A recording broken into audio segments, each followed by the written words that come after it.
हमर दोस्त चलू पहले अहाँ सब गाना के सुनू। लुलिया मांगे ले लुलिया का मांगे ले, लुलिया मांगे ले लुलिया का मांगे ले, आहे तारा कुल पचाड़ के डरार लागे ले, तारापुर पे चढ़ के दरार लागे ले।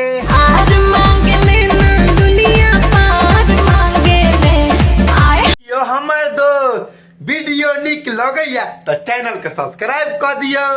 और अभी तो रुको, क्लाइमैक्स अभी बाकी है। आर मांगे ले ना लुलिया पार मांगे ले अभी मजा आएगा ना भिड़ो।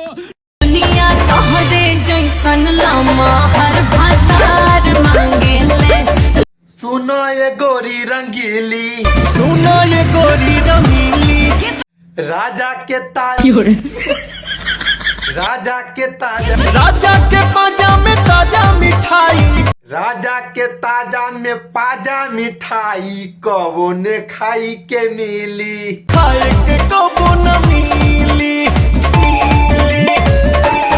दोस्त उम्मीद करे छी कि अहाँ सबके हमारा के रिएक्शन वीडियो बहुत मजा आयल है।